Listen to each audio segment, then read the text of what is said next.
আসসালামু আলাইকুম রহমতুল্লাহি ওয়া বারাকাতুহু। সম্মানিত দর্শক,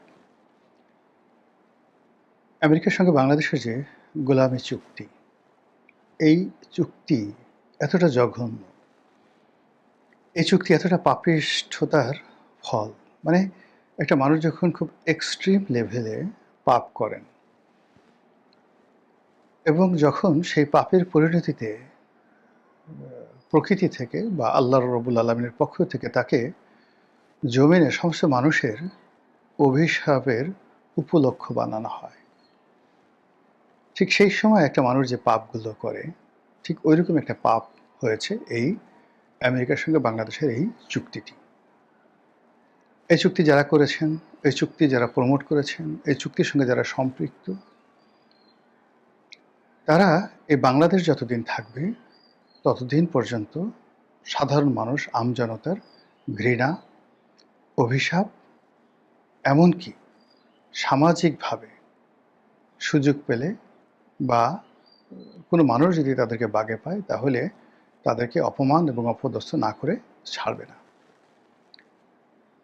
বিশ্বের একমাত্র পরাশক্তিটির হাতে যেভাবে আমাদের রাষ্ট্রের স্বাধীনতা, সার্বভৌমত্ব, মানুষের উইল ফোর্স, মানুষের চিন্তা চেতনা এবং এই রাষ্ট্রের যে স্বাধীনভাবে কাজ করার ক্ষমতা, যেটা আমেরিকার হাতে তুলে দেওয়া হয়েছে, এরকম চুক্তি আমি কখনো দেখিনি। পররাষ্ট্রমন্ত্রী অবশ্য বলার চেষ্টা করছেন যে দেখুন, এরকম চুক্তি তো ইন্দোনেশিয়া করেছে, অমুক অমুক করেছে। আরে বাবা, দুনিয়ার সবাই করুক, তুমি করেছো কেন? অনেক সুন্দরভাবে কথা বলা যায়, দুনিয়ার সব মানুষ ভুল করেছে, তুমি করেছো কেন? তোমাকে তো এই কাজ করার জন্য নিয়োগ দেওয়া হয়নি। এরকম একটা বিষয় সাধারণভাবে এড়ানো যেত যে না, আমরা এখন অন্তর্বর্তীকালীন সরকার, আমরা এই বিষয়ে সিদ্ধান্ত নিতে পারি না, এই বিষয়গুলো আমরা গণভোটে যাব, এরকম একটা বিষয় চুক্তি হতে পারে কি পারে না, এই বিষয়গুলো আমরা পাবলিককে জানাবো, জনগণকে জানাবো, এই কাজটি তো করা যেত। এরপর জনগণ যদি বলতে হ্যাঁ, গার্মেন্টস মালিকরা যদি হ্যাঁ, তাহলে আজ সবাই আমরা গার্মেন্টস মালিকদেরকে দায়ী করতাম। কিন্তু কেউ বলল না। রাতের আধারে চুপি চুপি করে আপনি এমন একটা চুক্তি করলেন, সেই চুক্তির বিনিময়ে এখন আমাদের দরকার নেই বিমান কিনতে হবে, আমাদের সাধ্য নেই কিন্তু আমেরিকার অস্ত্র কিনতে হবে, আমরা আমাদের যে অস্ত্র, গোলাবারুদ এবং যা কিছু সব হলো ভারতের এবং চায়নার। ফলে এখন যদি আমেরিকান অস্ত্র দিয়ে আমাদেরকে সেই সেনাবাহিনীকে কার্যকর রাখতে হয়, তাহলে যে আগের যে অস্ত্রগুলো আছে সেই অস্ত্রে কী হবে? নতুন অস্ত্র ব্যবহার করার জন্য আবার আমাদেরকে কত বছর অপেক্ষা করতে হবে? এরকম নানা রকম। আর এত টাকাই আমরা পাবো কোথায়? চায়না থেকে ধরুন একটা গুলি যদি আমি ৳১ দিয়ে আনি, আমেরিকা থেকে সেই গুলিটি আনতে হবে আমার ৳৩ দিয়ে। ৩ গুণ মূল্য বেশি। এই যে এইবার আমরা গিয়ে দেখলাম যে আমরা যে স্বাধীনভাবে তেল কিনবো বিশ্বের বিভিন্ন দেশ থেকে, ওপেন মার্কেট থেকে, সেই তেল কেনার স্বাধীনতাটুকু আমেরিকা হরণ করে নিয়েছে। এখন তাদের অনুমতি নিয়ে তেল কিনতে হবে। তো এরকম একটা অবস্থা তৈরি হয়ে গেছে। এই যে চুক্তি, এই চুক্তির পেছনে অনেক রাজনীতির ইতিহাস আছে। এই চুক্তির পেছনে অনেক গোলামির জিঞ্জির, গোলামির যে শিকল সেটি রয়েছে।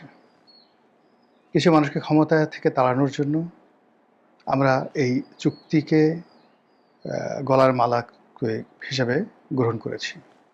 আর কিছু মানুষ ক্ষমতায় থাকার জন্য এই চুক্তিটা করেছে। আর কিছু মানুষ ক্ষমতায় আসার জন্য এবং ক্ষমতা আসার পর ক্ষমতায় টিকে থাকার জন্য এই চুক্তিকে জমের মতো ভয় পাচ্ছে। কিন্তু বাস্তবতা হলো যে এরকম কোনো চুক্তি করে, অধীনতামূলক মিত্রতা করে, অধীনতামূলক বন্ধুত্ব করে কোনো দেশ যে পৃথিবীর মানচিত্রে টিকে থাকেনি, আর কোনো ব্যক্তি যে ক্ষমতায় টিকতে পারেনি, দুর্ভাগ্য যে আমাদের ক্ষমতাসীনরা সেই স্মৃতিগুলো তারা স্মরণে আনেন না। এই চুক্তি করার ফলে যদি ক্ষমতায় থাকা যেত তাহলে ডক্টর মোহাম্মদ ইউনূস ক্ষমতায় থাকতেন।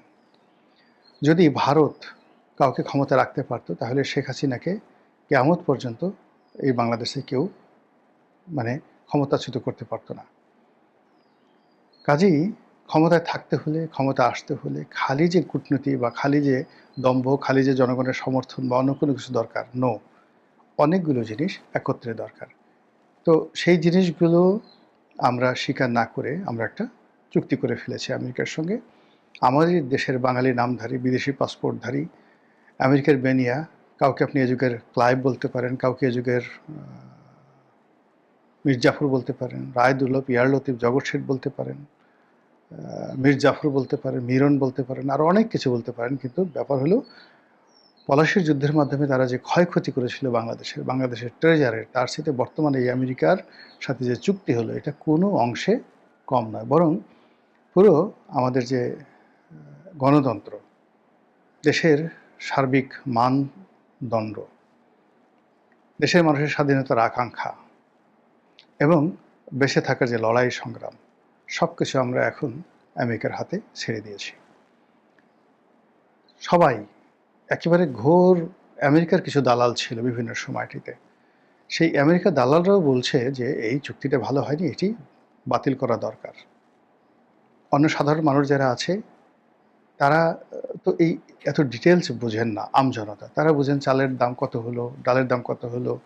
মানে যখন একেবারে সর্বনাশের আগুন দাউ দাউ করে জ্বলে কারো বাড়িঘর পুড়িয়ে ছারখার করে ফেলে, এবং সেই মানুষটি যখন গৃহহারা হয়ে একেবারে ক্ষুধার্ত শরীরে এক বছরে রাস্তায় এসে আশ্রয় নেয়, তখন সে বুঝে যে সে সর্বহারা হয়েছে। এর আগ পর্যন্ত সাধারণ মানুষ কখনো চিৎকার করে না। তো এইরকম একটা চুক্তির ফলে যখন গৃহযুদ্ধ শুরু হবে, যখন দুর্ভিক্ষ দেখা দেবে, যখন সীমান্তে গোলাগুলি তৈরি হবে, যখন আমাদের এই দেশে অশান্তির পর অশান্তি আসতে থাকবে এবং মানুষের জীবন যৌবন সব তছনছ করে দিয়ে একটা ৭৪-এর দুর্ভিক্ষের চেয়ে ভয়ঙ্কর একটা দুর্ভিক্ষ, বা ১৭০০ সেই যে বাংলা ১১৭৬ এবং ১৭৭০ সালের যে মন্বন্তর হয়েছিল সেই মহা দুর্ভিক্ষ, সেই মহা দুর্ভিক্ষের মতো যখন আর একটা দুর্ভিক্ষ চলে আসবে, তখন সাধারণ মানুষ যার যা কিছু আছে, যার হাতে লাঠি আছে, যার হাতে বেত আছে, কাঁচি আছে, খুন্তা আছে, কোদাল আছে, কুড়াল আছে, এইগুলো নিয়ে রাস্তায় বের হয়ে যাবে। কে করেছে এই চুক্তি, ধরো তাকে। তার আগ পর্যন্ত এটা আপনার আমার মতো যারা মধ্যবিত্ত শ্রেণী, যারা রাজনীতি চিন্তা ভাবনা করে, আমরা তো আসলে মারামারি করতে পারবো না, সাধারণ মানুষের মতো মব তৈরি করতে পারবো না। আমরা এই যে অন্তর্যন্ত্রণায় ভুগছি, মর্মবেদনায় ভুগছি, এই কথাগুলো পরস্পরের সঙ্গে আলোচনা করে মনের ঝাল মেটাতে পারি। এই চুক্তি হওয়ার পরদিন থেকে আসলে আমি যে কত কথা বলেছি এবং এখনও পর্যন্ত বলে যাচ্ছি, এবং আমি বলবো, এটুকুই আমার দায়িত্ব। আমি এর বাইরে গিয়ে আর কোনো কিছু করতে পারবো না। তো চুক্তি হয়েছে, যারা করেছে আল্লাহ তাদেরকে হেদায়েত দান করুন। আর এখন চুক্তি যাদের উপর আছে, আমি তাদের উদ্দেশ্যে বলছি, অর্থাৎ সরকারকে বলছি, এই মুহূর্তে সরকার চাইলে এই চুক্তিটি বাতিল করে দিতে পারে। ইংরেজিতে একটা বিখ্যাত কথা আছে যে লোহা যখন গরম হয় তখন সেটাকে বাঁকা করো। এখন আমেরিকা এমন একটা অবস্থা আছে, সে উত্তপ্ত, ভীষণ রকম উত্তপ্ত, মধ্যপ্রাচ্য নিয়ে, তারপর কাতার নিয়ে, সংযুক্ত আরব আমিরাত নিয়ে, দুবাই নিয়ে, কুয়েত নিয়ে, সৌদি আরবে নিয়ে। তো সে এত ব্যস্ত যে সেখানে তাদের ট্রিলিয়ন ট্রিলিয়ন ডলারের বিনিয়োগ, সেখানকার সমস্ত সামরিক ঘাঁটিগুলো, সেখানে যে সকল মিলিটারি বেইজে তাদের অত্যাধুনিক যে সকল স্থাপনা রয়েছে, সবগুলো এখন অরক্ষিত হয়ে পড়েছে। সৌদি আরব বলে দিয়েছে এবং কুয়েতও বলে দিয়েছে তাদের দেশে যে আমেরিকান ঘাঁটি রয়েছে, বিমান ঘাঁটি, সেই বিমান ঘাঁটির থেকে তারা কোনো আমেরিকান যে মিলিটারি প্লেন, এগুলো ল্যান্ডিং করা এবং এখান থেকে উড়ে যাওয়ার কোনো অনুমতি তারা দেবে না। ফলে কি হলো, পারস্য সাগর, ভূমধ্য সাগর, হরমুজ প্রণালীর আশেপাশে এই যে পুরো যে গালফ, এই এলাকাতে মার্কিন যে রণতরী রয়েছে, সেই রণতরীর সাথে মিলিটারি বেসগুলোর যে যোগাযোগ, এবং প্লেন থেকে, আকাশ থেকে যে আপনি ইরানে বোমা নিক্ষেপ করবে, সেই বোমা নিক্ষেপ করার জন্য তার যে রাডার সিস্টেম দরকার, তার যে রিফুয়েলিং দরকার, এই পুরো জিনিসগুলো এখন আর সম্ভব হবে না। এর ফলে ইরান যুদ্ধে আমেরিকার যে পরাজয়, সেই পরাজয় বিভৎস হয়ে পড়েছে। এখন ওটা নিয়েই ব্যস্ত। এখানে ত্রিমাত্রিক সমস্যা আমেরিকাকে তছনছ করে ফেলেছে। মধ্যপ্রাচ্যে তাদের সাম্রাজ্যে ধস নেমেছে। মধ্যপ্রাচ্যে তাদের যাদের পরীক্ষিত বন্ধু ছিল, সব বন্ধু তাদের শত্রু হয়ে গেছে। আর ইরানের কাছে পরাজয়টা খুবই অবমাননাকর এবং বিপর্যয়কর হয়ে পড়েছে। অন্যদিকে নিজের দেশে অর্থনৈতিক অবস্থা স্মরণকালে সবচেয়ে খারাপ। ল্যাটিন আমেরিকার দেশগুলোতে তার যে আধিপত্য ছিল, কানাডার সঙ্গে তার যে আধিপত্য ছিল, ইউরোপে এই গত 4-5 মাস আগে সে যে বাহাদুরি দেখাচ্ছিল সবগুলো মুখ থুবড়ে পড়েছে। এবং তার ফলে এশিয়া বা আমাদের দেশে আমেরিকার যে ভীতি ছিল সেই ভীতিটা এখন উল্টো তুচ্ছ-তাচ্ছিল্যের বিষয় হয়ে গেছে। এখন আমেরিকান লোক দেখলেই মানুষ ঠাট্টা মশকরা করে। এবং এই অবস্থা যদি চলতে থাকে, দক্ষিণ কোরিয়া, জাপান যেখানে তাদের বেসগুলো রয়েছে সেই বেসগুলো তাদের বন্ধ করতে হবে। ভারত মহাসাগরে তাদের যে বেসগুলো রয়েছে সেগুলো তাদেরকে বন্ধ করতে হবে। তো সেই অবস্থাতে আমরা যদি চোখ বুজে থাকি তাহলে আমেরিকার সমস্ত শক্তি এসে আমাদের উপর পড়বে। আর আমরা যদি এই সময়টিকে ব্যবহার করে এই চুক্তি থেকে আইনগতভাবে বের হওয়ার সুযোগ খুঁজি, এটা ওয়ান টুর বিষয়। সরকার চাইলে এখনই সেখান থেকে বের হয়ে আসতে পারে। কিন্তু সরকার মনে করছে যে যদি আমি বের হয়ে গেলাম, যদি আমেরিকা আমাকে ক্ষমতায় না রাখে, যদি আমার অবস্থা শেখ হাসিনার মতো হয়, আমি কোথায় যাবো ইত্যাদি ইত্যাদি। মূল ব্যাপার হলো এই চুক্তি যদি আপনি বলবৎ করেন বা সরকার যদি এই চুক্তি নিয়ে এগোয়, আলটিমেটলি পরিণতি শেখ হাসিনার চেয়ে খারাপ পরিণতি হবে। কাজেই এই চুক্তি বাদ দিয়ে যদি সে দাঁড়িয়ে থাকে আজীবন রাজনীতি করার, কিয়ামত পর্যন্ত রাজনীতি করার, দেশপ্রেম প্রদর্শন করার, দেশপ্রেমের মানে প্রমাণ দেওয়ার যে স্কোপ বা সুযোগ, এটা বিএনপির হাত ছাড়া হবে না, বিএনপির হাতে থাকবে। তো সেই কারণে এই চুক্তিটি আইনগতভাবেই তারা এখন বাতিল করে দিতে পারে। শুধুমাত্র ওই যে আমেরিকাকে ভয় পাওয়ার যে মানসিক অবস্থা, এর থেকে মুক্তি লাভ করতে পারলে হয়ে যাবে, আর কিচ্ছু দরকার হবে না।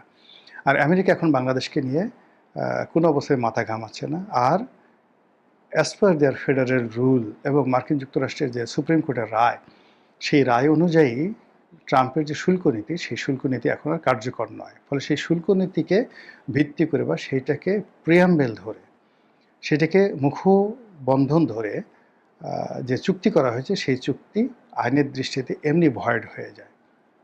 As per law of contract সেটা অটোমেটিক ভয়েড হয়ে যায়। তো একটা ভয়েড চুক্তিকে আমরা কেন মাথায় নিয়ে নাচছি এবং সেই চুক্তির ভিত্তিতে একের পর এক আমেরিকার ফাঁদে পা দিচ্ছি। ইতিমধ্যেই বিমান কেনার যে চুক্তি করা হয়েছে এটা না করলেও হতো। এর বাইরে অন্যান্য যে সামরিক ক্রয় বিক্রয় থেকে শুরু করে আরও যে কাজে সরকার এগুচ্ছে, এতে করে আলটিমেটলি সরকারের জন্য মারাত্মক বিপর্যয় ডেকে নিয়ে আসবে।